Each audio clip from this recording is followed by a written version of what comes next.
ਸਵਾਗਤ ਲੈ ਕੇ ਹਾਜ਼ਰ ਹਾਂ ਜੀ ਤੁਹਾਡਾ ਆਪਣਾ ਲਾਈਵ ਮਾਰਨਿੰਗ ਪ੍ਰੋਗਰਾਮ ਗੱਲਾਂ ਤੇ ਗੀਤ। ਮੈਂ ਹਾਂ ਸ਼ੁਕਰਗੁਜ਼ਾਰ ਸਿੰਘ। ਦੋਸਤੋ, ਕਵਿਤਾ ਸਾਡੀ ਜ਼ਿੰਦਗੀ ਦੇ ਵਿੱਚ ਬਹੁਤ ਮਾਇਨੇ ਰਖਾਉਂਦੀ ਹੈ ਕਿ ਹੱਸਣਾ ਹਸਾਉਣਾ ਸਿਖਾਉਂਦੀ ਹੈ ਕਵਿਤਾ, ਰੁੱਸਿਆਂ ਨੂੰ ਮਨਾਉਣਾ ਸਿਖਾਉਂਦੀ ਹੈ ਕਵਿਤਾ, ਦੱਸਦੀ ਹੈ ਕਿੱਦਾਂ ਅਸੀਂ ਜੀਣੀ ਹੈ ਜ਼ਿੰਦਗੀ, ਮਰਿਆਂ ਨੂੰ ਜਿਉਣਾ ਸਿਖਾਉਂਦੀ ਹੈ ਕਵਿਤਾ। ਬਹੁਤ ਪਾਵਰ ਹੈ ਕਵਿਤਾ ਦੇ ਵਿੱਚ, ਬਹੁਤ ਸ਼ਕਤੀ ਹੈ ਕਵਿਤਾ ਦੇ ਵਿੱਚ। ਕਈ ਵਾਰੀ ਤਾਂ ਐਸੀਆਂ ਗੱਲਾਂ ਹੁੰਦੀਆਂ ਨੇ ਵੀ ਜੇ ਲੋਕ ਘਰੇ ਆਪਣੇ ਸਾਰੇ ਕੰਮਕਾਰ ਛੱਡ ਕੇ ਬੈਠੇ ਹੋਣ ਨਾ, ਨਿਰਾਸ਼ ਹੋ ਕੇ ਜ਼ਿੰਦਗੀ ਤੋਂ ਬੈਠੇ ਹੋਣ, ਤਾਂ ਕਵਿਤਾ ਐਸਾ ਰੋਹ ਭਰ ਦਿੰਦੀ ਹੈ ਉਹਨਾਂ ਦੇ ਵਿੱਚ ਕਿ ਇੱਕ ਜਜ਼ਬਾ, ਇੱਕ ਹਿੰਮਤ ਜਾਗ ਪੈਂਦੀ ਹੈ ਵੀ ਕਿਸ ਤਰ੍ਹਾਂ ਅਸੀਂ ਜ਼ਿੰਦਗੀ ਨੂੰ ਜਿਉਣਾ ਹੈ। ਅਤੇ ਗੱਲਾਂ ਤੇ ਗੀਤ ਪ੍ਰੋਗਰਾਮ ਵਿੱਚ ਅੱਜ ਅਸੀਂ ਗੱਲਬਾਤ ਵੀ ਸਾਹਿਤ ਦੀ ਵੰਨਗੀ ਕਵਿਤਾ ਦੀ ਕਰਨੀ ਹੈ ਕਿ ਕਵਿਤਾ ਦਾ ਸਮਾਜ ਦੇ ਨਾਲ ਕੈਸਾ ਸੰਬੰਧ ਹੈ, ਕਵਿਤਾ ਕਿਸ ਤਰ੍ਹਾਂ ਦੀ ਸੀ ਜਾਂ ਕਿਸ ਤਰ੍ਹਾਂ ਦੀ ਹੈ, ਜਾਂ ਕਵਿਤਾ ਕਿਸ ਤਰ੍ਹਾਂ ਦੀ ਹੋਣੀ ਚਾਹੀਦੀ ਹੈ। ਕਵਿਤਾ ਦੀ ਇਸ ਵੰਨਗੀ ਨੂੰ ਅਸੀਂ ਕਿਸ ਤਰ੍ਹਾਂ ਬਚਾਉਣਾ ਹੈ, ਨੌਜਵਾਨਾਂ ਦਾ ਕੀ ਰੋਲ ਹੈ, ਜੋ ਉਸਤਾਦ ਬੈਠੇ ਨੇ ਜੋ ਨੌਜਵਾਨਾਂ ਨੂੰ ਸੇਧ ਦਿੰਦੇ ਨੇ ਉਹਨਾਂ ਦਾ ਕੀ ਰੋਲ ਹੈ। ਇਸ ਸਾਰੇ ਸੰਦਰਭ ਨੂੰ ਅਸੀਂ ਅੱਜ ਪ੍ਰੋਗਰਾਮ ਗੱਲਾਂ ਤੇ ਗੀਤ ਵਿੱਚ ਸ਼ਾਮਲ ਕੀਤਾ ਹੈ ਅਤੇ ਇਸ ਵਿਸ਼ੇ ਦੇ ਬਾਬਤ ਗੱਲਬਾਤ ਕਰਨ ਲਈ ਸਾਡੇ ਵਿੱਚ ਪਹੁੰਚੇ ਨੇ ਸਰਦਾਰ ਕਰਮਜੀਤ ਸਿੰਘ ਨੂਰ ਜੀ, ਜੋ ਕਿ ਪੇਸ਼ੇ ਵਜੋਂ ਤਾਂ ਇਲੈਕਟ੍ਰਿਸਿਟੀ ਬੋਰਡ ਦੇ ਵਿੱਚੋਂ, ਪੰਜਾਬ ਰਾਜ ਬਿਜਲੀ ਬੋਰਡ ਦੇ ਵਿੱਚੋਂ ਬਤੌਰ ਐਕਸੀਅਨ ਰਿਟਾਇਰ ਹੋਏ ਨੇ, ਪਰ ਉਹਨਾਂ ਦਾ ਇੱਕ ਸ਼ੌਕ ਸੀ ਕਵਿਤਾ ਦਾ ਕਿ ਉਹਨਾਂ ਦਾ ਇਹ ਸ਼ੌਕ ਐਸਾ ਪਿਣ ਪਿਆ ਅਤੇ ਐਸਾ ਉੱਭਰਿਆ ਅਤੇ ਫਿਰ ਐਸਾ ਉਹਨਾਂ ਨੇ ਆਪਣੇ ਇਸ ਸ਼ੌਕ ਨੂੰ ਨਿਖਾਰਿਆ ਕਿ ਅੱਜ ਉਸਤਾਦ ਕਰਮਜੀਤ ਸਿੰਘ ਨੂਰ ਬਣ ਚੁੱਕੇ ਨੇ। ਬਹੁਤ ਬਹੁਤ ਸਵਾਗਤ ਕਰਦੇ ਹਾਂ। ਬਹੁਤ ਧੰਨਵਾਦ ਜੀ। ਪ੍ਰੋਗਰਾਮ ਗੱਲਾਂ ਤੇ ਗੀਤ ਵਿੱਚ ਅੱਜ ਅਸੀਂ ਉਸਤਾਦ ਕਰਮਜੀਤ ਸਿੰਘ ਨੂਰ ਜੀ ਨੂੰ ਬੁਲਾਇਆ ਹੈ ਅਤੇ ਜਿਨ੍ਹਾਂ ਦੇ ਬਹੁਤ ਸਾਰੇ ਸ਼ਾਗਿਰਦ ਵੀ ਨੇ। ਤੁਸੀਂ ਸੇਧ ਵੀ ਦਿੰਦੇ ਹੋ ਵੀ ਕਿਸ ਤਰ੍ਹਾਂ ਕਵਿਤਾ ਲਿਖਣੀ ਹੈ। ਬਹੁਤ ਖੁਸ਼ੀ ਹੁੰਦੀ ਹੈ ਜਦੋਂ ਆਪ ਜੈਸੇ ਲੋਕ, ਆਪ ਜੈਸੀਆਂ ਸ਼ਖਸੀਅਤਾਂ ਸਾਡੇ ਵਰਗੇ ਨੌਜਵਾਨਾਂ ਲਈ ਇੱਕ ਰਸਤਾ ਬਣਾਉਂਦੀਆਂ ਨੇ, ਅਤੇ ਸਾਡਾ ਵੀ ਫਰਜ਼ ਬਣਦਾ ਹੈ ਕਿ ਉਸ ਰਸਤੇ ਦੇ ਉੱਤੇ ਚੱਲ ਕੇ ਅਸੀਂ ਸਾਹਿਤ ਦੀਆਂ ਵੰਨਗੀਆਂ ਨੂੰ ਬਚਾ ਸਕੀਏ। ਬਿਲਕੁਲ। ਅਤੇ ਕਵਿਤਾ ਦਾ ਸਮਾਜ ਦੇ ਨਾਲ ਕੈਸਾ ਸੰਬੰਧ ਹੈ, ਕੈਸਾ ਰਿਸ਼ਤਾ? ਦੇਖੋ, ਕਵਿਤਾ ਜਿਹੜੀ ਹੈ ਉਹ ਸਮਾਜ ਨੂੰ ਬਦਲ ਦੇਣ ਦੇ ਸਮਰੱਥ ਹੈ। ਕਵਿਤਾ ਕੌਮਾਂ ਦੇ ਵਿੱਚ ਜ਼ਿੰਦਗੀ ਭਰ ਦਿੰਦੀ ਹੈ, ਨਵੀਂ ਰੂਹ ਫੂਕ ਦਿੰਦੀ ਹੈ। ਕਵਿਤਾ ਦਾ ਬੜਾ ਵੱਡਾ ਰੋਲ ਹੈ ਸਮਾਜ ਦੇ ਵਿੱਚ, ਕਿਉਂਕਿ ਕਵਿਤਾ ਜਿਹੜੀ ਹੈ ਇਹਦੇ ਵਿੱਚ ਇੰਨੀ ਸ਼ਕਤੀ ਹੈ ਕਿ ਇਹ ਮੁਰਦਿਆਂ ਨੂੰ ਜ਼ਿੰਦਾ ਕਰ ਦਿੰਦੀ ਹੈ। ਕਵਿਤਾ ਦੀ ਸ਼ਕਤੀ ਦੇ ਆਧਾਰ 'ਤੇ ਹੀ ਹਿੰਦੁਸਤਾਨ ਦੀ ਆਜ਼ਾਦੀ ਦੀ ਜੰਗ ਜਿੱਤੀ ਗਈ। ਸ਼ਹੀਦ ਭਗਤ ਸਿੰਘ, ਕਰਤਾਰ ਸਿੰਘ ਸਰਾਭਾ, ਰਾਜਗੁਰੂ ਸੁਖਦੇਵ, ਇਹਨਾਂ ਸਾਰਿਆਂ ਨੇ ਕਵਿਤਾ ਨੂੰ ਮੁੱਖ ਮਾਧਿਅਮ ਬਣਾ ਕੇ ਗੱਲ ਅੱਗੇ ਤੋਰੀ ਆਜ਼ਾਦੀ ਦੀ। ਮੇਰਾ ਰੰਗ ਦੇ ਬਸੰਤੀ ਚੋਲਾ, ਜਾਂ ਫਿਰ ਆਪਾਂ ਇਉਂ ਕਹੀਏ ਕਿ ਸਰਫਰੋਸ਼ੀ ਕੀ ਤਮन्ना अब हमारे दिल में है, बिल्कुल देखना है जोर कितना बाजुए कातिल में है। बिल्कुल। तो इस तरह ਦੀਆਂ ਕਵਿਤਾਵਾਂ ਨੇ ਇਹ ਆਜ਼ਾਦੀ ਦੀ ਜੰਗ ਜਿੱਤੀ ਸੀ। ਬਿਲਕੁਲ। ਸੋ ਸਮਾਜ ਦੇ ਵਿੱਚ ਇਸ ਕਵਿਤਾ ਦਾ ਬਹੁਤ ਵੱਡਾ ਅਹਿਮ ਸਥਾਨ ਹੈ, ਬਹੁਤ ਵੱਡਾ ਮਹੱਤਵ ਹੈ ਜੀ। ਕਰਮਜੀਤ ਸਿੰਘ ਨੂਰ ਜੀ, ਤੁਸੀਂ ਬਤੌਰ ਐਕਸੀਅਨ ਰਿਟਾਇਰ ਹੋਏ ਹੋ ਬਿਜਲੀ ਬੋਰਡ ਦੇ ਵਿੱਚੋਂ ਜੀ, ਅਤੇ ਕਵਿਤਾ ਦਾ ਖੇਤਰ ਇੱਕ ਬਿਲਕੁਲ ਅਲੱਗ ਖੇਤਰ ਹੈ। ਕਵਿਤਾ ਦਾ ਖੇਤਰ ਸ਼ਾਂਤੀ ਵੀ ਮੰਗਦਾ ਹੈ, ਕਵਿਤਾ ਦਾ ਖੇਤਰ ਸਮਾਂ ਵੀ ਮੰਗਦਾ ਹੈ, ਕਿਉਂਕਿ ਪੜ੍ਹਨਾ ਵੀ ਪੈਂਦਾ ਹੈ, ਬਹੁਤ ਮਹੱਤਤਾ ਹੁੰਦੀ ਹੈ। ਸਾਰੀਆਂ ਗੱਲਾਂ ਅਸੀਂ ਕਰਨੀਆਂ ਨੇ ਅੱਜ ਪ੍ਰੋਗਰਾਮ ਗੱਲਾਂ ਤੇ ਗੀਤ ਵਿੱਚ ਜੀ। ਪਰ ਇੱਕ ਇੰਜੀਨੀਅਰ ਕਵੀ ਕਿੱਦਾਂ ਬਣਿਆ? ਇਹ ਬਹੁਤ ਤੁਸੀਂ ਅਹਿਮ ਸਵਾਲ ਪੁੱਛਿਆ। ਬਹੁਤ ਸਾਰੇ ਲੋਕਾਂ ਨੇ ਮੈਨੂੰ ਜਨਰਲੀ ਵੀ ਇਹ ਸਵਾਲ ਕਰਦੇ ਰਹਿੰਦੇ ਨੇ ਵੀ ਤੁਹਾਡਾ ਇਹ ਕੰਟਰਾਸਟ ਕਿਵੇਂ ਬਣਦਾ ਵੀ ਇੱਕ ਪਾਸੇ ਟੈਕਨੀਕਲ ਤੁਹਾਡੀ ਜੋਬ ਹੈ, ਦੂਸਰੇ ਪਾਸੇ ਕਵਿਤਾ ਇੱਕ ਸੂਖਮ ਕਲਾ ਹੈ। ਬਿਲਕੁਲ। ਪਰ ਗੱਲ ਇਹ ਵੇ ਕਿ ਕਵਿਤਾ ਜਿਹੜੀ ਹੈ ਇਹ ਗੋਡ ਗਿਫਟ ਹੈ। ਇਹ ਗੋਡ ਗਿਫਟ ਜਿਹੜਾ ਉਹ ਕਿਸੇ ਨੂੰ ਵੀ ਪਰਮਾਤਮਾ ਦੇ ਸਕਦਾ ਹੈ। ਇੱਕ ਇੰਜੀਨੀਅਰ ਨੂੰ ਵੀ ਦੇ ਸਕਦਾ ਹੈ, ਡਾਕਟਰ ਨੂੰ ਵੀ ਦੇ ਸਕਦਾ ਹੈ, ਐਡਵੋਕੇਟ ਨੂੰ ਵੀ ਦੇ ਸਕਦਾ ਜੀ। ਤੋ ਇਸ ਕਰਕੇ ਇਹ ਗੋਡ ਗਿਫਟ ਜਿਹੜਾ ਇਹ ਨਾਲ ਚੱਲਦਾ ਰਿਹਾ, ਸ਼ੌਕ ਬਚਪਨ ਤੋਂ ਸੀ ਜੀ ਜੀ। ਤਾਂ ਉਹ ਹੌਲੀ ਹੌਲੀ ਆਪਣੀ ਜੋਬ ਦੇ ਨਾਲ ਵੀ ਇਨਸਾਫ ਕੀਤਾ ਅਤੇ ਕਵਿਤਾ ਦੇ ਨਾਲ ਵੀ ਇਨਸਾਫ ਕਰਦੇ ਰਹੇ ਜੀ। ਅਤੇ ਉਹਦੇ ਨਾਲ ਇੱਕ ਫਾਇਦਾ ਮੈਨੂੰ ਇਹ ਵੀ ਹੋਇਆ ਕਿ ਟੈਕਨੀਕਲ ਵਰਡਸ ਜਿਹੜੇ ਨੇ ਮੇਰੀ ਕਵਿਤਾ 'ਚ ਆਏ।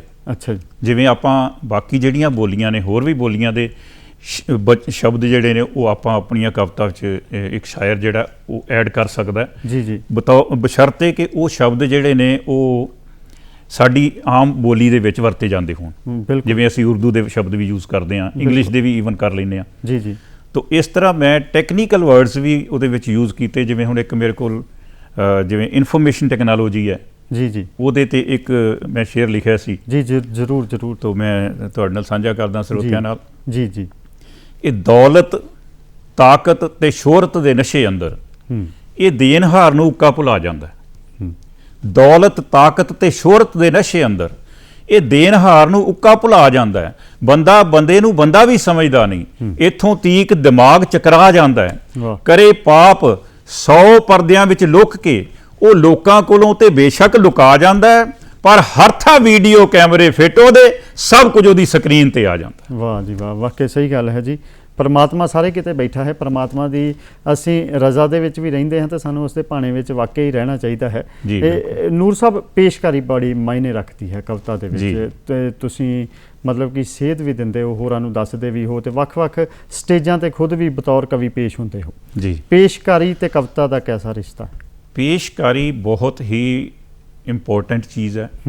ਜਿੱਥੇ ਸ਼ਾਇਰ ਦਾ ਵਧੀਆ ਸ਼ਾਇਰ ਹੋਣਾ ਲਾਜ਼ਮੀ ਹੈ, ਉੱਥੇ ਵਧੀਆ ਉਹਦੀ ਪੇਸ਼ਕਾਰੀ ਹੋਣੀ ਵੀ ਬਹੁਤ ਜ਼ਰੂਰੀ ਹੈ। ਜੇ ਉਹਨੇ ਸਟੇਜ ਤੇ ਵਿਚਰਨਾ, ਪਬਲਿਕ ਦੇ ਵਿੱਚ, ਸਰੋਤਿਆਂ ਦੇ ਵਿੱਚ ਰੂਬਰੂ ਹੋਣਾ, ਤਾਂ ਉਹਦੀ ਪੇਸ਼ਕਾਰੀ ਵੀ ਉਨੀ ਵਧੀਆ ਹੋਣੀ ਚਾਹੀਦੀ ਹੈ। ਅਸੀਂ ਅਕਸਰ ਦੇਖਦੇ ਹਾਂ ਕਿ ਕਈ ਸ਼ਾਇਰ ਬਹੁਤ ਅੱਛਾ ਲਿਖਦੇ ਨੇ, ਲੇਕਿਨ ਉਹਨਾਂ ਦੀ ਸਟੇਜ ਤੇ ਪੇਸ਼ਕਾਰੀ ਜਿਹੜੀ ਹੈ ਉਹ ਉਨੀ ਵਧੀਆ ਨਾ ਹੋਣ ਕਰਕੇ ਉਹ ਮਕਬੂਲ ਨਹੀਂ ਹੋ ਪਾਉਂਦੇ। ਜੀ ਬਿਲਕੁਲ।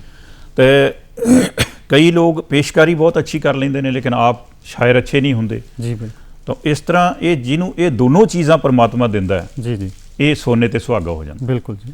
ਸੋ ਪੇਸ਼ਕਾਰੀ ਜਿਹੜੀ ਹੈ ਉਹਦੀ ਵੀ ਦੇਖੋ ਦੋ ਚੀਜ਼ਾਂ ਨੇ। ਇੱਕ ਤੇ ਪੇਸ਼ਕਾਰੀ ਜਿਹੜੀ ਹੈ ਉਹ ਵੀ ਗੋਡ ਗਿਫਟ ਆਪਾਂ ਕਹਿ ਸਕਦੇ ਹਾਂ, ਬਿਲਕੁਲ, ਪਰ ਜ਼ਿਆਦਾਤਰ ਸ਼ਾਇਰੀ ਗੋਡ ਗਿਫਟ ਹੈ, ਪੇਸ਼ਕਾਰੀ ਸਿੱਖਣੀ ਪੈਂਦੀ ਹੈ। ਜੀ ਬਿਲਕੁਲ। ਇਹ ਤੇ ਗੱਲ ਹੈ ਵੀ ਪਰਮਾਤਮਾ, ਕਿਉਂਕਿ ਸਾਹਿਬ ਹੱਥ ਵਡਿਆਈਆਂ ਜਿਸ ਭਾਵੇਂ ਦਿਸਦੇ, ਖੇਡ ਤੇ ਉਹਨੇ ਖੇਡਣੀ ਹੈ। ਬਿਲਕੁਲ। ਅਸੀਂ ਤਾਂ ਖਿਡਾਰੀ ਹਾਂ, ਸਾਨੂੰ ਉਹਨੇ ਖਿਡਾਉਣਾ ਹੈ ਜੀ। ਤੇ ਹੁਣ ਇਹ ਗੱਲ ਹੈ ਕਿ ਇੰਜੀਨੀਅਰ ਕਰਮਜੀਤ ਸਿੰਘ ਨੂਰ ਦੇ ਨਾਂ ਦੇ ਨਾਲ ਨੂਰ ਸ਼ਬਦ ਕਿੱਦਾਂ ਲੱਗਾ, ਤੇ ਫਿਰ ਉਸ ਦੇ ਨਾਲ ਤੁਹਾਨੂੰ ਕਵਿਤਾ ਦੀ ਚੇਟਕ ਕਿੱਦਾਂ ਲੱਗੀ? ਦੋ ਸਵਾਲ ਤੁਸੀਂ ਇਕੱਠੇ ਕੀਤੇ ਨੇ। ਜਿਹੜਾ ਨੂਰ ਸ਼ਬਦ ਲੱਗਿਆ, ਇਹ ਮੇਰਾ ਪੋਇਟਿਕ ਤਖੱਲਸ ਹੈ, ਜਿਹਨੂੰ ਆਪਾਂ ਜੀ ਉਪਨਾਮ ਵੀ ਕਹਿ ਦਿੰਦੇ ਹਾਂ ਜੀ। ਤੇ ਤਖੱਲਸ ਜਿਹੜਾ ਹੈਗਾ, ਇਹ ਸ਼ਾਇਰ ਆਪਣੇ ਆਪ ਵੀ ਚੁਣਦਾ। ਕਈ ਵਾਰੀ ਆਪਣੇ ਫਾਦਰ ਦੇ ਨਾਂ ਤੋਂ ਵੀ ਬੰਦਾ ਤਖੱਲਸ ਜੇ ਹੋਵੇ ਤਾਂ, ਜਾਂ ਉਹਦੇ ਨਾਮ ਤੋਂ ਨਾਮ ਲੈ ਲੈਂਦਾ ਜੀ। ਕਈ ਲੋਕ ਪਿੰਡਾਂ ਦੇ ਨਾਮ ਤੋਂ ਨਾਮ ਰੱਖ ਲੈਂਦੇ ਨੇ, ਕਈ ਲੋਕ ਆਪਣੇ ਜਾਤਾਂ ਨਾਲ ਲਾ ਲੈਂਦੇ ਨੇ, ਤੇ ਉਹ ਤਖੱਲਸ ਵੀ ਬਣ ਜਾਂਦਾ ਜੀ ਜੀ। ਤੇ ਪਰ ਮੈਂ ਥੋੜਾ ਇਸ ਤੋਂ, ਇਹ ਬੜੀ ਦਿਲਚਸਪ ਜੀ ਗੱਲ ਹੈ ਜੀ ਜੀ, ਕਿ ਮੈਂ ਥੋੜਾ ਇਸ ਤੋਂ ਹਟ ਕੇ ਇਹ ਗੱਲ ਕੀਤੀ ਹੈ।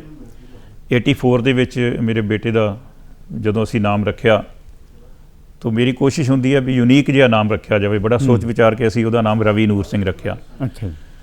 ਤੋ ਲੋਕੀ ਆਪਣੇ ਫਾਦਰ ਤੋਂ ਉਪਨਾਮ ਲੈਂਦੇ ਨੇ, ਤੇ ਮੈਂ ਆਪਣੇ ਬੇਟੇ ਤੋਂ ਇਹ ਤਖੱਲਸ ਲੈ ਲਿਆ। ਕਿਆ ਬਾਤ ਹੈ, ਕਿਆ ਬਾਤ। ਤੇ ਦੂਸਰਾ ਤੁਹਾਡਾ ਸਵਾਲ ਇਹ ਸੀ ਵੀ ਚੇਟਕ ਕਿਵੇਂ ਲੱਗੀ ਕਵਿਤਾ ਦੀ? ਬਿਲਕੁਲ ਬਿਲਕੁਲ। ਜਿਵੇਂ ਮੈਂ ਪਹਿਲਾਂ ਦੱਸਿਆ ਵੀ ਕਵਿਤਾ ਇੱਕ ਬੜੀ ਸੂਖਮ ਕਲਾ ਹੈ, ਤੇ ਹਰ ਕਲਾ ਜਿਹੜੀ ਹੈ ਉਹ ਗੋਡ ਗਿਫਟ ਹੁੰਦੀ ਹੈ ਜੀ। ਸੋ ਪਰਮਾਤਮਾ ਵੱਲੋਂ ਹੀ ਇਹ ਸ਼ੌਂਕ ਦਾ ਬਚਪਨ ਤੋਂ ਹੀ ਸੀ ਜੀ। ਹੌਲੀ ਹੌਲੀ ਉਹ ਫਲੋਰਿਸ਼ ਹੁੰਦਾ ਗਿਆ, ਪਨਪਦਾ ਗਿਆ। ਪਰ ਮੈਂ ਡਿਪਾਰਟਮੈਂਟ 'ਚ ਜੌਬ ਹੋਣ ਕਰਕੇ ਬਹੁਤ ਜ਼ਿਆਦਾ ਬਾਹਰ ਨਹੀਂ ਆ ਸਕਿਆ ਜੀ ਜੀ। ਲੇਕਿਨ ਕਵਿਤਾ ਮੈਂ ਲਿਖਦਾ ਰਿਹਾ ਬੜੀ ਦੇਰ ਤੋਂ। ਫਿਰ ਆਫਟਰ ਰਿਟਾਇਰਮੈਂਟ ਤੇ ਫਿਰ ਮੈਂ ਖੁੱਲ੍ਹ ਕੇ ਹੀ ਸਟੇਜਾਂ 'ਤੇ ਆ ਗਿਆ ਜੀ ਜੀ ਜੀ। ਲੇਕਿਨ ਉਸ ਤੋਂ ਪਹਿਲਾਂ ਵੀ ਆਪਾਂ ਮੋਸਟਲੀ ਪ੍ਰੋਗਰਾਮ ਸਾਡੇ ਸੈਟਰਡੇ ਸੰਡੇ ਛੁੱਟੀ ਹੁੰਦੀ ਸੀ, ਉਦੋਂ ਕਰਦੇ ਸੀ। ਤਾਂ ਉਹ ਅਸੀਂ ਕਰਦੇ ਰਹੇ, ਤੇ ਹੌਲੀ ਹੌਲੀ ਇਹ ਕਵਿਤਾ ਜਿਹੜੀ ਹੈ ਇਹ ਪਰਮਾਤਮਾ ਵੱਲੋਂ ਫਲੋਰਿਸ਼ ਹੁੰਦੀ ਗਈ, ਤੇ ਅੱਜ ਜੋ ਮੁਕਾਮ ਹੈ ਉਹ ਤੁਹਾਡੇ ਸਾਹਮਣੇ ਹੈ। ਇਹ ਪਰਮਾਤਮਾ ਦੀ ਕਿਰਪਾ ਹੈ ਤੇ ਸਰੋਤਿਆਂ ਦੀ ਔਰ ਸੰਗਤ ਦੀ ਮਿਹਰਬਾਨੀ ਜੀ।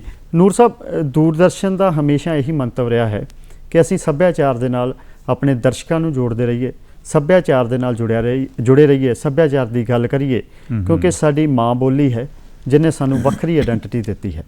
ਤੇ ਮਾਂ ਬੋਲੀ ਦਾ ਸਾਡੇ ਉੱਤੇ ਬਹੁਤ ਪ੍ਰਭਾਵ ਹੈ। ਮਾਂ ਬੋਲੀ ਸਾਨੂੰ ਦੱਸਦੀ ਹੈ ਕਿ ਅਸੀਂ ਕਿਸ ਤਰ੍ਹਾਂ ਸੰਸਾਰ ਲੈਵਲ ਦੇ ਉੱਤੇ ਵਿਚਰਨਾ ਹੈ।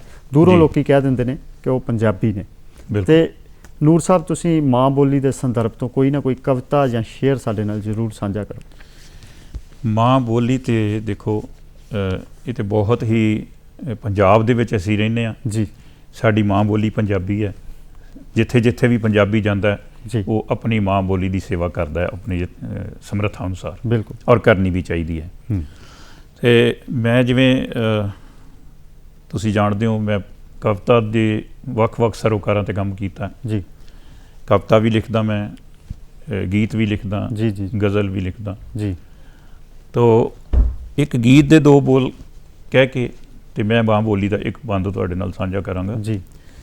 ਉਹ ਮੈਂ ਲਿਖਿਆ ਸੀ ਜੀ, ਚਾਹੇ ਰਹੋ ਇੰਗਲੈਂਡ ਅਮਰੀਕਾ ਤੇ ਚਾਹੇ ਆਬੂ ਧਾਬੀ, ਚਾਹੇ ਰਹੋ ਇੰਗਲੈਂਡ ਅਮਰੀਕਾ, ਚਾਹੇ ਆਬੂ ਧਾਬੀ, ਨੂਰ ਕਦੇ ਨਾ ਭੁੱਲੋ ਆਪਣੀ ਮਾਂ ਬੋਲੀ ਪੰਜਾਬੀ। ਵਾਹ। ਨੂਰ ਕਦੇ ਨਾ ਭੁੱਲੋ ਆਪਣੀ ਮਾਂ ਮਾਂ ਬੋਲੀ ਪੰਜਾਬੀ। ਤੋ ਇਹਦੇ ਤੇ ਕੁਝ ਲਾਈਨਾਂ ਮੈਂ ਇਸ ਤਰ੍ਹਾਂ ਲਿਖੀਆਂ ਸੀ ਕਿ ਭੁੱਲੋ ਕਦੇ ਨਾ ਸੱਭਿਆਚਾਰ ਆਪਣਾ, ਸਦਾ ਸਿਰਾਂ ਤੇ ਵਿਰਸੇ ਦੀ ਛਾਂ ਰੱਖੋ। ਵਾਹ। ਭੁੱਲੋ ਕਦੇ ਨਾ ਸੱਭਿਆਚਾਰ ਆਪਣਾ, ਸਦਾ ਸਿਰਾਂ ਤੇ ਵਿਰਸੇ ਦੀ ਛਾਂ ਰੱਖੋ। ਹੈਰੀ ਗੈਰੀ ਨਾ ਬਣੋ ਵਿਦੇਸ਼ ਜਾ ਕੇ, ਮਾਂ ਬੋਲੀ 'ਚ ਬਾਲਾਂ ਦੇ ਨਾਂ ਰੱਖੋ। ਵਾਹ ਵਾਹ ਵਾਹ ਵਾਹ। ਭੁੱਲੋ ਕਦੇ ਨਾ ਸੱਭਿਆਚਾਰ ਆਪਣਾ, ਸਦਾ ਸਿਰਾਂ ਤੇ ਵਿਰਸੇ ਦੀ ਛਾਂ ਰੱਖੋ। ਹੈਰੀ ਗੈਰੀ ਨਾ ਬਣੋ ਵਿਦੇਸ਼ ਜਾ ਕੇ, ਮਾਂ ਬੋਲੀ 'ਚ ਬਾਲਾਂ ਦੇ ਨਾਂ ਰੱਖੋ। ਆਪਣੀ ਮਾਸੀ ਨੂੰ ਮਾਸੀ ਦੀ ਥਾਂ ਰੱਖੋ, ਆਪਣੀ ਚਾਚੀ ਨੂੰ ਚਾਚੀ ਦੀ ਥਾਂ ਰੱਖੋ। ਮਾਸੀ ਚਾਚੀ ਤੇ ਮਾਂ ਨਹੀਂ ਬਣ ਸਕਦੀ, ਆਪਣੀ ਮਾਂ ਨੂੰ ਹੀ ਆਪਣੀ ਮਾਂ ਰੱਖੋ। ਆਪਣੀ ਮਾਂ ਨੂੰ ਹੀ ਮਾਂ। ਬਿਲਕੁਲ ਬਿਲकुल, ਕਿਆ ਬਾਤ ਹੈ ਜੀ ਨੂਰ ਸਾਹਿਬ। ਵਾਕਈ ਕਿ ਮਾਂ ਸ਼ਬਦ ਦਾ ਸਾਡੇ ਉੱਤੇ ਬਹੁਤ ਪ੍ਰਭਾਵ ਹੈ, ਚਾਹੇ ਉਹ ਮਾਂ ਬੋਲੀ ਹੋ ਜੇ ਤੇ ਚਾਹੇ ਸਾਡੀ ਮਾਂ ਹੋ ਜੇ, ਕਿਉਂਕਿ ਮਾਂ ਹੀ ਦੱਸਦੀ ਹੈ ਅਸੀਂ ਘਰੋਂ ਕਿੱਦਾਂ ਨਿਕਲਣਾ ਹੈ। ਬਿਲਕੁਲ। ਕਿਉਂਕਿ ਮਾਂ ਅਸਲੀ ਬੱਚੇ ਦੀ ਰੋਲ ਮਾਡਲ ਹੁੰਦੀ ਹੈ। ਬਿਲਕੁਲ। ਤੇ ਕਹਿੰਦੇ ਨੇ ਕਿ ਨਿੱਕੇ ਹੁੰਦੇ ਲੜਦੇ ਸਾਂ ਮਾਂ ਮੇਰੀ ਹੈ, ਮਾਂ ਮੇਰੀ ਹੈ, ਵੱਡੇ ਹੋ ਕੇ ਲੜਦੇ ਹਾਂ ਮਾਂ ਤੇਰੀ ਹੈ, ਮਾਂ ਤੇਰੀ ਹੈ।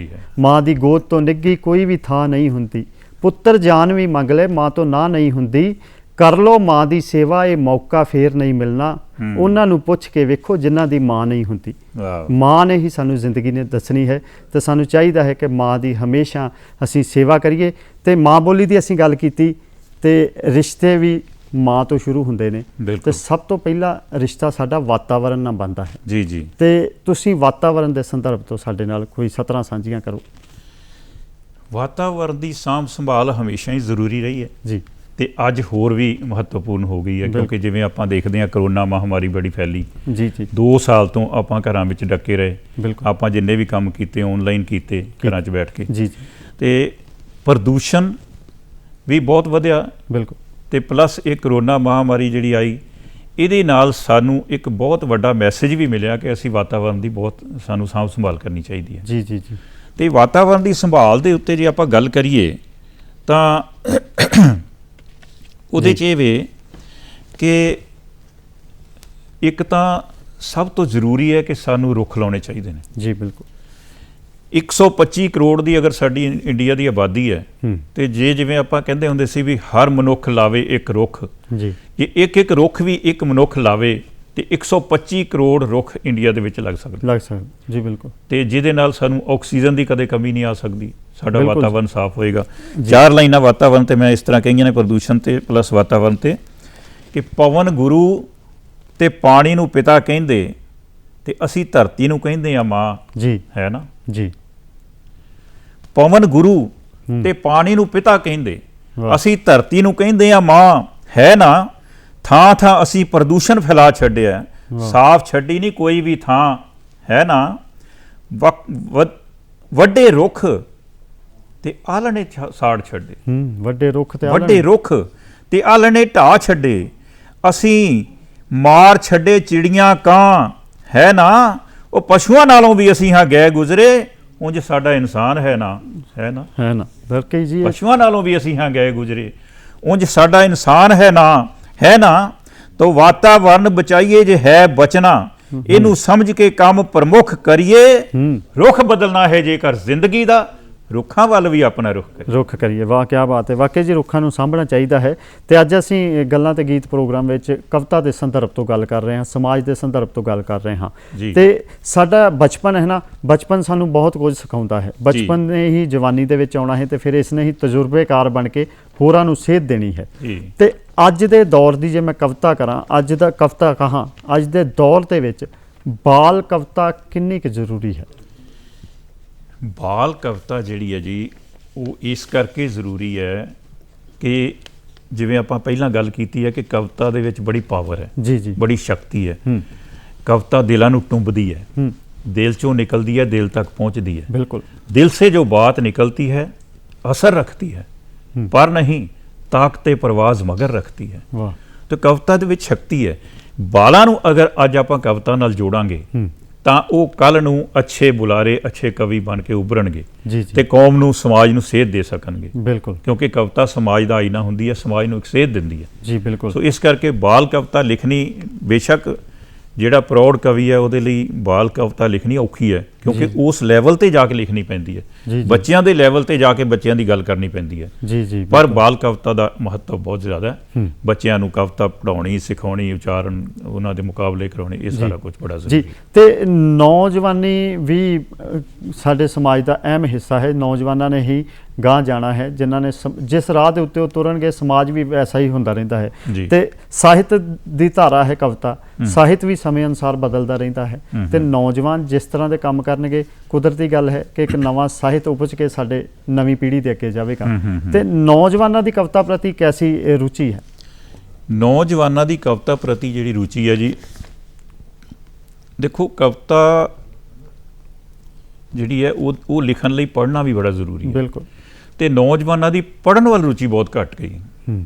ਕਿਉਂਕਿ ਬਹੁਤ ਸਾਰੀਆਂ ਪੁਸਤਕਾਂ ਆਪਾਂ ਦੇਖਦੇ ਹਾਂ, ਲਾਇਬ੍ਰੇਰੀਆਂ ਭਰੀਆਂ ਪਈਆਂ ਨੇ। ਜੀ ਜੀ ਸਾਰੇ ਹੀ ਲੋਕ ਕਿਤਾਬਾਂ ਛਾਪਣ ਵੱਲ ਬੜਾ ਰੁਝਾਨ ਹੈ, ਜੀ ਜੀ ਪਰ ਪੜ੍ਹਨ ਦੀ ਰੁਚੀ ਬਹੁਤ ਘੱਟ ਹੈ। ਹੂੰ। ਨੌਜਵਾਨਾਂ 'ਚ ਵੀ, ਹੂੰ। ਬਾਕੀ ਲੋਕਾਂ 'ਚ ਵੀ ਘੱਟ ਗਈ ਹੈ। ਜੀ ਸੋ ਪੜ੍ਹਨ ਲਈ ਜਿਹੜਾ ਹੈ ਉਹ ਅਗਰ ਨੌਜਵਾਨ ਪੜ੍ਹੇਗਾ ਤੇ ਕਵਿਤਾ ਲਿਖੇਗਾ। ਜੀ ਪਰ ਫਿਰ ਵੀ ਨੌਜਵਾਨਾਂ 'ਚ ਕਵਿਤਾ ਲਿਖਣ ਦੀ ਰੁਚੀ ਬਹੁਤ ਅੱਗੇ ਆਈ ਹੈ। ਜੀ ਪਿੱਛੇ ਲੋਕਡਾਊਨ ਦੇ ਸਮੇਂ ਦੇ ਵਿੱਚ 2 ਸਾਲ ਤੋਂ ਆਨਲਾਈਨ ਬੜਾ ਕੁਝ ਹੋਇਆ। ਇਹ ਸੋਸ਼ਲ ਮੀਡੀਆ ਨੇ ਸਾਨੂੰ ਬੜਾ ਜੀ ਇਸ ਪਾਸੇ ਨੂੰ ਯੋਗਦਾਨ ਪਾਇਆ। ਬਿਲਕੁਲ ਤਾਂ ਬਿਲਕੁਲ। ਬਹੁਤ ਸਾਰੇ ਨੌਜਵਾਨ ਕਵਿਤਾ ਲਿਖ ਕੇ ਸੋਸ਼ਲ ਮੀਡੀਆ ਦੇ ਰਾਹੀਂ ਅੱਗੇ ਆਏ ਨੇ, ਜੀ ਜੀ ਜੀ ਪਰ ਉਹਨਾਂ ਨੂੰ ਸੇਧ ਦੇਣੀ ਬੜੀ ਜ਼ਰੂਰੀ ਹੈ। ਇਹ ਤਾਂ ਗੱਲ ਹੈ।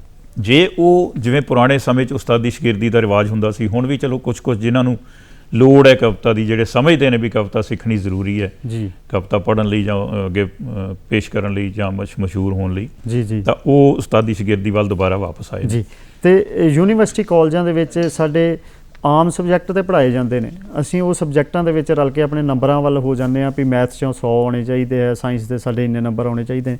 ਪਰ ਸਾਹਿਤਕ ਸਬਜੈਕਟਾਂ ਦੀ ਕਿੰਨੀ ਕੁ ਜ਼ਰੂਰਤ ਹੈ ਅੱਜ ਦੇ ਦੌਰ ਦੇ ਵਿੱਚ?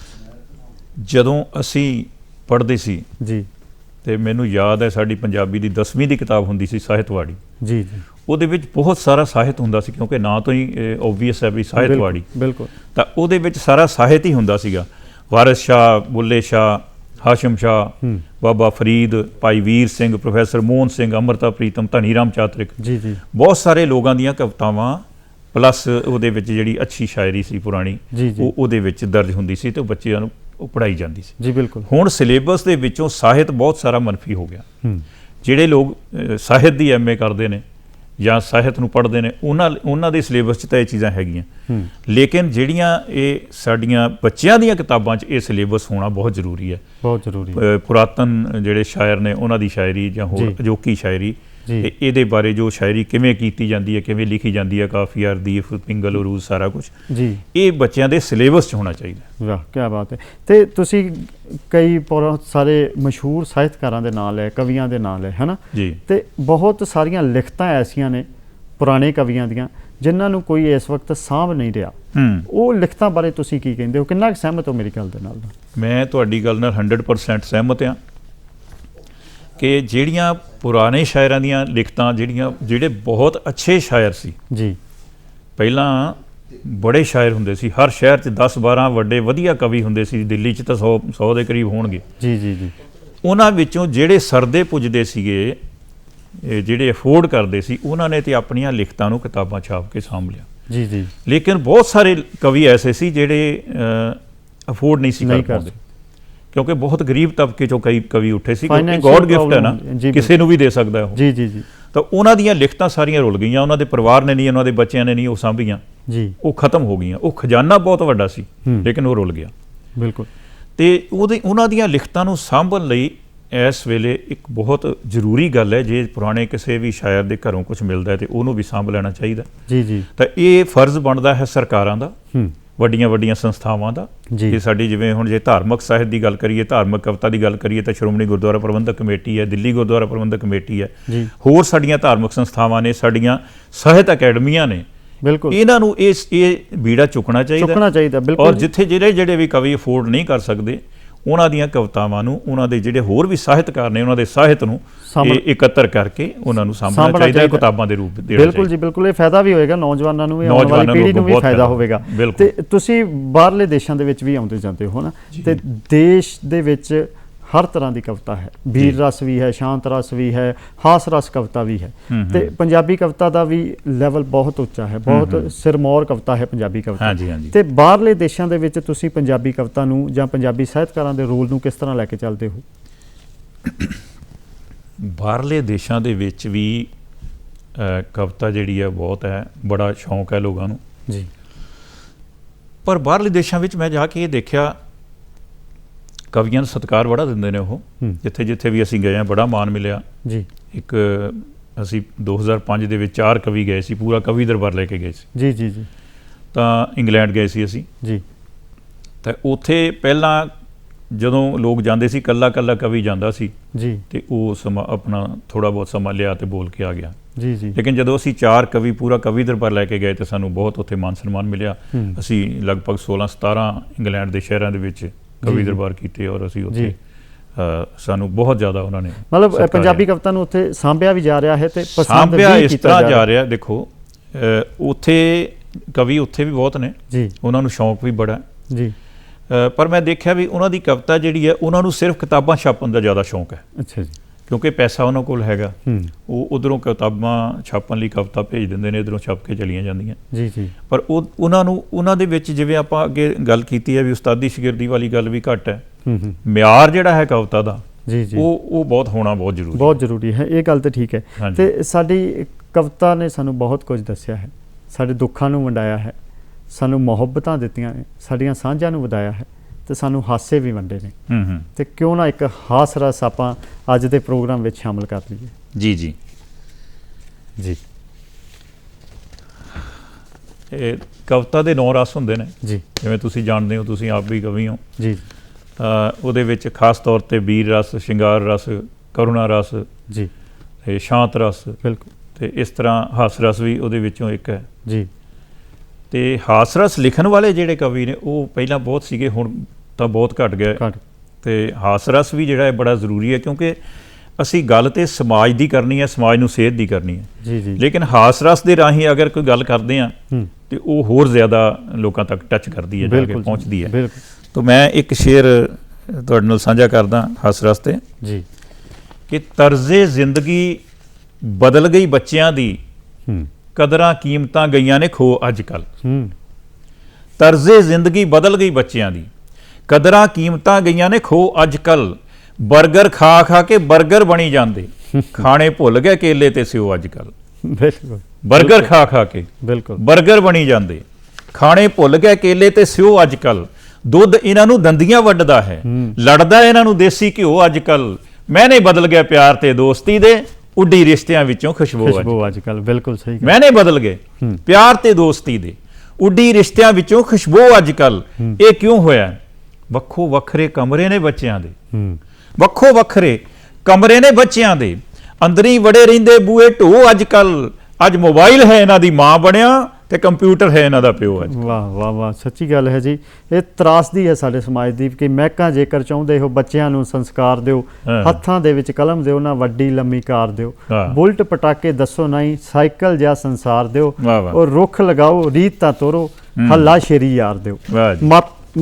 ਮਾਪਿਆਂ ਦੇ ਉੱਤੇ ਬਹੁਤ ਡਿਪੈਂਡ ਕਰਦਾ ਹੈ।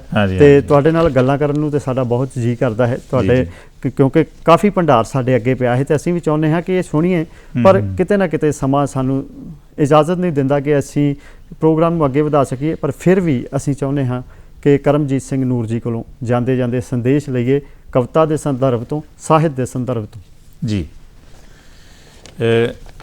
ਇਸ ਤੋਂ ਪਹਿਲਾਂ ਕਿ ਮੈਂ ਮੈਸੇਜ ਤੁਹਾਡੇ ਨਾਲ ਸਾਂਝਾ ਕਰਾਂ, ਮੈਂ ਮੈਸੇਜ ਵੀ ਜਿਹੜਾ ਉਹ ਕਾਵ ਲਾਈਨਾਂ 'ਚ ਦੇਵਾਂਗਾ। ਕਿਆ ਬਾਤ ਹੈ। ਤੇ ਮੈਂ ਉਸ ਤੋਂ ਪਹਿਲਾਂ ਚਾਹਾਂਗਾ ਵੀ ਦੂਰਦਰਸ਼ਨ ਜਿਹੜਾ ਪੰਜਾਬੀ ਮਾਂ ਬੋਲੀ ਦੀ, ਖਾਸ ਕਰ ਸਾਡਾ ਡੀਡੀ ਪੰਜਾਬੀ ਹੈ ਜੀ ਜੀ, ਇਹ ਬਹੁਤ ਲੰਬੇ ਸਮੇਂ ਤੋਂ ਬਹੁਤ ਵਧੀਆ ਸੇਵਾ ਕਰ ਰਿਹਾ ਜੀ, ਔਰ ਇਹਦਾ ਇਸ ਵੇਲੇ ਦੇਸ਼ ਵਿਦੇਸ਼ ਵਿੱਚ ਦੀ ਡੀਡੀ ਪੰਜਾਬੀ ਦਾ ਨਾਮ ਹੈ ਜੀ। ਤਾਂ ਮੈਂ 4 ਲਾਈਨਾਂ ਇਹਦੇ ਪ੍ਰਤੀ ਤੇ ਇਹਨਾਂ ਦੇ ਪ੍ਰਤੀ ਧੰਨਵਾਦ ਵਜੋਂ ਕਹਿ ਰਿਹਾ ਜੀ, ਕਿ ਕੋਟਨ ਕੋਟ ਧੰਨਵਾਦ ਪਰਮਾਤਮਾ ਦਾ, ਜਿਹਦੀ ਕਿਰਪਾ ਨਾਲ ਕਵਿਤਾ ਉਚਾਰਦਾ ਮੈਂ ਜੀ। ਕੋਟਨ ਕੋਟ ਧੰਨਵਾਦ ਪਰਮਾਤਮਾ ਦਾ, ਜਿਹਦੀ ਕਿਰਪਾ ਨਾਲ ਕਵਿਤਾ ਉਚਾਰਦਾ ਮੈਂ, ਡਾਇਰੈਕਟਰ ਸਹਿਗਲ ਜੀ, ਪ੍ਰੋਡਿਊਸਰ ਗੁਰਮੇਲ ਜੀ ਦਾ ਕਰਕੇ ਦਿਲੋਂ ਧੰਨਵਾਦ ਸਤਿਕਾਰਦਾ ਮੈਂ। ਦਿੱਤਾ ਪਿਆਰ ਹੈ ਜਿਨ੍ਹਾਂ ਸਰੋਤਿਆਂ ਨੇ, ਉਹਨਾਂ ਤਾਈਂ ਵੀ ਓਨਾ ਪਿਆਰ ਦਾ ਮੈਂ, ਤੇ ਮਾਣ ਦੇਣ ਲਈ ਗੱਲਾਂ ਤੇ ਗੀਤ ਅੰਦਰ ਸ਼ੁਕਰਗੁਜ਼ਾਰ ਦਾ। ਮਿਹਰਬਾਨੀ ਜੀ। ਇਹ ਦੂਰਦਰਸ਼ਨ ਦਾ ਹੀ ਹੈ ਜੀ ਸਭ ਕੁਝ, ਕਿਉਂਕਿ ਦੂਰਦਰਸ਼ਨ ਅਦਾਰਾ ਹੀ ਐਸਾ ਹੈ ਕਿ ਦੂਰਦਰਸ਼ਨ ਚਾਹੁੰਦਾ ਹੈ ਕਿ ਵਧੀਆ ਸਾਹਿਤਕਾਰ, ਵਧੀਆ ਸ਼ਖਸੀਅਤਾਂ ਨੂੰ ਅਸੀਂ ਦਰਸ਼ਕਾਂ ਦੇ ਰੂਬਰੂ ਕਰਾਉਂਦੇ ਰਹੀਏ, ਤਾਂ ਜੋ ਸਮਾਜਿਕ ਨੂੰ ਸੇਧ ਦੇ ਸਕੀਏ, ਅਸੀਂ ਸਮਾਜ ਵਧੀਆ ਬਣਾ ਸਕੀਏ। ਕਿਉਂਕਿ ਸਮੇਂ ਦੇ ਮੁਤਾਬਕ ਅਸੀਂ ਆਪਣਾ ਪ੍ਰੋਗਰਾਮ ਨੂੰ ਅੱਗੇ ਵਧਾਉਂਦੇ ਹਾਂ, ਸਮਾਂ ਸਾਨੂੰ ਇਜਾਜ਼ਤ ਨਹੀਂ ਦੇ ਰਿਹਾ ਕਿ ਅਸੀਂ ਅੱਗੇ ਪ੍ਰੋਗਰਾਮ ਤੋਰ ਸਕੀਏ। ਤੁਸੀਂ ਸਾਡੇ ਵਿੱਚ ਆਏ। ਮੈਸੇਜ ਇੱਕ ਦੇ ਕੇ ਤੇ ਆਪਾਂ ਸਮਾਪਤੀ ਕਰਦੇ ਹਾਂ ਵੀ ਇੱਕ ਸਮੇਂ ਤੇ ਇੱਕੋ ਹੀ ਵਿਸ਼ਾ ਚੁੱਕੋ, ਨਾ ਖਿਆਲਾਂ ਦੀ ਬੰਨ੍ਹ ਕੇ ਪੰਡ ਰੱਖੋ। ਇੱਕ ਵਿਸ਼ੇ ਤੇ ਇੱਕ ਸਮੇਂ ਤੇ ਇੱਕੋ ਹੀ ਵਿਸ਼ਾ ਚੁੱਕੋ, ਨਾ ਖਿਆਲਾਂ ਦੀ ਬੰਨ੍ਹ ਕੇ ਪੰਡ ਰੱਖੋ। ਜੇਕਰ ਕਈ ਖਿਆਲ ਆ ਜਾਣ ਇਕੱਠੇ, ਤਾਂ ਫਿਰ ਖਾਨੇ ਦਿਮਾਗ ਦੇ ਵੰਡ ਰੱਖੋ। ਮਨ ਨੂੰ ਪਹਿਲਾਂ ਲਿਆਓ ਟਿਕਾ ਦੇ ਵਿੱਚ, ਥੋੜ੍ਹਾ ਸਹਿਜ ਰੱਖੋ, ਥੋੜ੍ਹੀ ਠੰਡ ਰੱਖੋ। ਤੇ ਮੈਸੇਜ ਹੈ ਕਿ ਘੱਟ ਲਿਖੋ ਪਰ ਘਟੀਆ ਨਾ ਲਿਖੋ ਹਰਗਿਜ਼, ਨੂਰ ਇਸ ਨੂੰ ਬੰਨ੍ਹ ਕੇ ਗੰਢ ਰੱਖੋ। ਘੱਟ ਲਿਖੋ ਪਰ ਘਟੀਆ ਨਾ ਲਿਖੋ ਹਰਗਿਜ਼, ਨੂਰ ਇਸ ਨੂੰ ਬੰਨ੍ਹ ਕੇ ਗੰਢ ਰੱਖੋ। ਬਹੁਤ ਬਹੁਤ ਧੰਨਵਾਦ। ਬਹੁਤ ਬਹੁਤ ਧੰਨਵਾਦ ਤੁਹਾਡਾ ਵੀ, ਸਾਡੇ ਦਰਸ਼ਕਾਂ ਦਾ ਵੀ ਬਹੁਤ ਬਹੁਤ ਸ਼ੁਕਰੀਆ।